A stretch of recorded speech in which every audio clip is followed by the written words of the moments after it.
बनाने की हर जिले में हो रही तैयारी पूरी, हर जिले में तैयारी हो रही है, सही तरीके से समाजवादी पार्टी चुनाव लड़ रही है।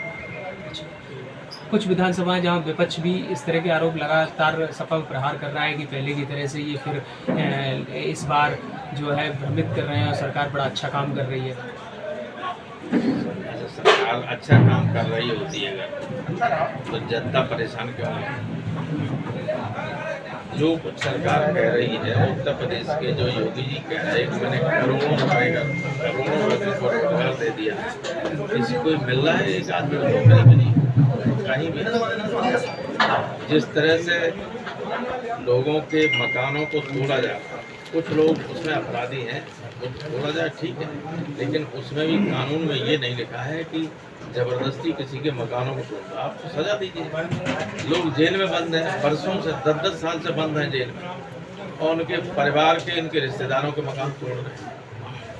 आप फैसला कोर्ट से नहीं करवा रहे, लेकिन मकान तोड़े, ऐसे लोगों के मकान तोड़े जा रहे जिनके खिलाफ कोई केस नहीं, जिनका उन लोगों से डायरेक्ट इनडायरेक्ट कोई नाता नहीं। तो मकान तोड़ना और फर्जी इनकाउंटर करवाना, दो काम तो इस राज्य में हो रहे, इसके अलावा कोई विकास का काम नहीं। जो भी काम अखिलेश जी ने किए थे वो अधूरे रह गए थे, और पूरे हो गए तो उद्घाटन नहीं हो पाया था, उन पे अपना पत्थर लगाने का काम। नाम बदल रहे हैं, ये आपकी जो डायल 100 थी उसका नाम बदल दिया। अब पूरे गांव के लोग डायल 100 जानते हैं, वो जानते ही नहीं तो 1012 क्या है, 112 कर दिया, चेंज कर दिया। सर, जिस तरीके से अखिलेश यादव जी पर मुकदमा लिख दिया गया है मुरादाबादी घटना पर, क्या लगता है ये वर्तमान सरकार की हताशा का दर्शाता है? कि ऐसा है कि अखिलेश जहाँ जाते हैं वहाँ इतनी भीड़ उमड़ती है और वो रिपोर्ट इंटेलिजेंस देती है, तो इन्हें कुछ न कुछ बहाना चाहिए, कुछ न कुछ बहाना। आप जानते हो कि जिसको Z+ कैटेगरी की सुरक्षा मिली होती है, उसके लिए गाइडलाइंस होती हैं जो सिक्योरिटी में लगे हुए लोग होते हैं, और उसी के अनुसार वो लोग काम करते हैं। मेरे पास CISF की 5+ कैटेगरी की सिक्योरिटी थी। आप ये समझिए कि उनके इतना प्रोटोकॉल सख्त होता है कि मेरा घर दिल्ली में है और सामने खान मार्केट है, बीच में सड़क है, तो हम एक आध बार कोई सामान लेना हो तो चले गए, तो DIG CISF के चिट्ठी आई कि आप बिना सिक्योरिटी के लिए चले गए, ये प्रोटेक्टी को ऐसा नहीं करना चाहिए, ये बहुत ही गंभीर मामला है। तो इस सीमा तक तो होता है, तो अगर दबाने की कोशिश कर रहे हैं तो उनका कर्तव्य है, वो हटाएंगे भी, और ज़्यादा होगा तो वो हाथ पैर भी चलाते हैं। उसमें अखिलेश क्या कर सकते हैं? जब उनका मुकदमा है, जांच होगी, अपने आप खत्म हो जाएगा, लेकिन जानते हैं कि ऊपर के निर्देश पर लिखा गया। तो ये मतलब फ्रस्ट्रेशन, आउट ऑफ फ्रस्ट्रेशन बाबा जी है। बाबा जी तो अगले प्रधानमंत्री। दिल्ली अगर आप जाइए तो मोदी जी का एक आध पोस्टर दिखाई पड़ेगा होने, लेकिन कोई ऐसी जगह नहीं है जहां बाबा जी के होने जो वर्षों से नहीं किया वो हुआ, वो 4 साल में करके दिखाया। क्या दिखाया? कुछ भी नहीं, ये दिखाया हुआ है। एक एक्सप्रेसवे जिसकी जमीन पूरी एक्वायर कर ली थी, पूर्वांचल एक्सप्रेसवे की, अखिलेश मुआवजा दे दिया था, अलाइनमेंट हो गया था, सब फाइनल वो नहीं बना पा रहे हैं, 4 साल हो गए। सर, जिस तरह बंगाल में ममता बनर्जी जी घायल हुई हैं, उन पर हमला हुआ है, उस पर भी राजनीति हो रही है, तो राजनीति बंगाल में कहाँ जा रही है? बंगाल में नहीं, पूरे देश में यही हो रहा है। पूरे देश में ये बीजेपी के लोगों को जहाँ देख रहे हैं, अब देखिए कितना ही हमला करें, कितना ही उल्टी सीधी भाषा का प्रयोग करें ममता के, लेकिन ममता को बीजेपी कभी नहीं हरा पाई। आप 2 तारीख को काउंटिंग होगी, शाम को देख लें, ममता को नहीं हरा सकते। अब उसका फ्रैक्चर करवा दिया ताकि प्रचार न कर सके, अपना व्हील चेयर पर जाएगी, नहीं जाएगी तो उसका वीडियो जाएगा, यही पर्याप्त। नंदीग्राम का कल मैंने वीडियो देखा, किसी ने भेजा था, नंदीग्राम का, जहाँ से वो लड़ रहे हैं, वहाँ से शुभेंद्र अधिकारी लड़ रहे हैं, उनके लेफ्टिनेंट थे। तो गांव में जहाँ प्रेस वाले पूछते हैं किसको वोट दोगे, तो महिलाएं कहती ममता दीदी। कोई नहीं, ममता दीदी कोई नहीं इसके खिलाफ। ये चल रहा है। अच्छा, एग्जिट पोल आ गया तो ममता बहुत बड़े अंतर से आगे है बंगाल में। तो इसके बाद ये ममता को किया गया, ये मूवमेंट न कर सके, पैदल चल रही थी, पैदल न चल पाए। तो डेमोक्रेसी में ये नहीं, पंडित नेहरू से लेके हम लोग देखते रहे, कभी ऐसा नहीं हुआ।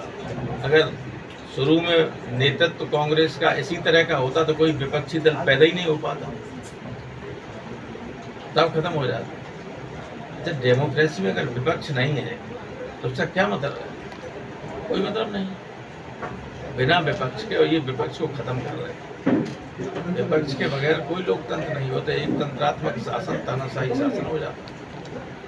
लेकिन वो तो छोड़िए, वहाँ यहाँ के मुख्यमंत्री ने, हम दिल्ली की सरकार या प्रधानमंत्री पर कोई कमेंट नहीं करते, देश के प्रधानमंत्री, लेकिन ये तो जो हमारी सामान्य शिष्टाचार है, मर्यादाएं हैं, वो भी सब है।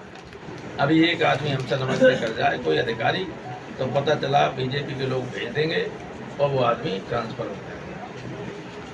ये अगर इतनी छोटी मानसिकता का आदमी इतने बड़े देश का, प्रदेश का, दुनिया का, अगर अलग राज्य उत्तर प्रदेश होता तो दुनिया का 7वां, 8वां, 6वां बल्कि सबसे बड़ा राज्य होता। अमेरिका और रूस के बाद 4वां, 5वां होता। इतनी आबादी है नहीं किसी देश की, इतना है। किसान भी बंगाल पहुंच गए हैं, राकेश टिकैत भी वहां पर प्रचार कर रहे हैं। देखिए, वहाँ बंगाल में कोई ज़्यादा बाहरी लोगों का असर नहीं। अब बंगाल में तो ये मामला, जब से हमला ममता पे ये हुआ है, तब से बंगाल की अस्मिता का मामला बढ़ गया है। बंगाल के गौरव और बंगाल के स्वाभिमान का मामला बढ़ गया है। और ये अगर मामला बढ़ता चला गया तो बिल्कुल ममता क्लीन स्वीप कर जाए, क्लीन स्वीप।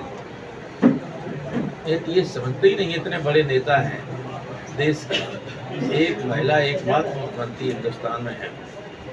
देश के प्रधानमंत्री जा रहे हैं, गृह मंत्री जा रहे हैं, वित्त मंत्री जा रहे हैं, जाने कौन कौन मंत्री जा रहे हैं, नड्डा जी वहीं हैं। कोई ऐसा दिन होता है जिस दिन 10-5 मिनिस्टर हाउस छोड़ के चले जाते हैं बंगाल। तो बंगाल के लोग कहने लगे तो बाहरी लोग आक्रमण कर रहे हैं बंगाल पे। ये बंगाल का इतिहास नहीं इन्होंने पढ़ा है। लॉर्ड कर्जन ने जब बंगाल का विभाजन किया था, भंग आंदोलन फिर इतना बड़ा हुआ कि सारे देश में अंग्रेजों के खिलाफ आंदोलन शुरू हुआ। ऐसे लोग हैं बंगाल, इतने क्रांतिकारियों की जमीन है।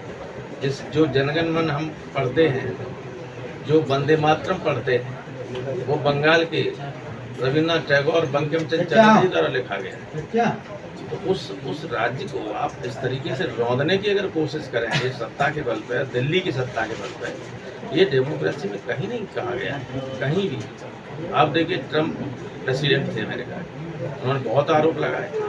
न्यायपालिका में, सुप्रीम कोर्ट में उनके द्वारा अपॉइंट किए हुए जजों का बहुमत था, नहीं कोई जज दबाव में आए, फेंक दी उनकी रेट, कुछ भी नहीं, सब ठीक है। लेकिन हमारे यहाँ तो, इनके यहाँ तो देखिए, कोर्ट ने कहा कि परिसीमन ठीक नहीं हुआ, ऐसा लगता है किसी रेट में, और रिजर्वेशन ठीक नहीं, कोर्ट ने स्टे कर दिया। लेकिन अगले दिन की तारीख दे, 24 घंटे में गवर्नमेंट दबाव दे, 13 को ऑर्डर किया, 15 को सुनाएंगे फैसला। क्या सुनाएंगे ये हम कहना नहीं चाहते, क्योंकि न्यायालय की अवमानना हो जाए। Everybody knows. इतना जब दबाव में न्यायपालिका से लेके, कार्यपालिका से लेके सब करने लगे, खुद बीजेपी के किसी मंत्री को, किसी एमएलए को, मुख्यमंत्री न पूछे, तो समझिए कि शासन कैसा चलेगा। किसी से भी आपको, आप बिना भी इसके माइक के जब बात करेंगे तो कोई भी बीजेपी का एमएलए संतुष्ट नहीं होगा। कुछ लोग जिनको निजी स्वार्थ जिनके पूरे हो रहे हैं, 80% एमएलए एमपी बीजेपी का निराश है इस शासन से। विपक्ष की तो बात छोड़िए, विपक्ष का तो कौन सुनता है। लेकिन और है कहीं कि संविधान में है कि आपको पूरा मौलिक अधिकार है कि आप प्रदर्शन कर सकते हैं शांतिमय तरीके से, बिना हथियारों। लेकिन हम ये भी नहीं कर सकते। आप मुकदमा लिख जाए, अखिलेश पे जो मुकदमा लिखा है उस पर एक धारा रॉयटिंग की, दंगा की। अब आप देखिए, एक दंगा, एक रॉन्गफुल कन्फाइनमेंट और 323। रॉन्गफुल कन्फाइनमेंट होता है हम आपको बंद कर लें, किसी को बंद किया गया वहाँ? कोई दंगा हुआ वहाँ? धारा ये है क्योंकि मुकदमा लिखाना अधिकारी भी बेमन करते जब ऊपर से डंडा पड़ता नहीं तैयार किए जाते हैं लोगों से। स्थिति देश की ठीक नहीं है लेकिन प्रदेश की बहुत कानून व्यवस्था आप जानते हैं महिलाओं का सम्मान खत्म हो गया रोज बलात्कार हो रहे वो बंगाल में भाषण दे रहे थे कि तख्ती बांध के अगले देखिए 2 तारीख की शाम को बीजेपी की सरकार बन जाएगी और टीएमसी और कांग्रेस के लोग गले में तख्ती बांधकर अपने जान की भीख मांगेंगे। उत्तर प्रदेश में जहाँ की मुख्यमंत्री हैं किसी को देखा आपने तख्ती बांधे हुए अपराधी? बड़े बड़े अपराधी जो मुख्यमंत्री के बिरादरी के उनको छुआ ही नहीं जाता। कहना नहीं चाहिए मुझे लेकिन ये तो क्रिस्टल क्लियर बड़े बड़े नाम है इतना बड़ा कोई है ही नहीं अपराधी किसी को नहीं छुआ जाए।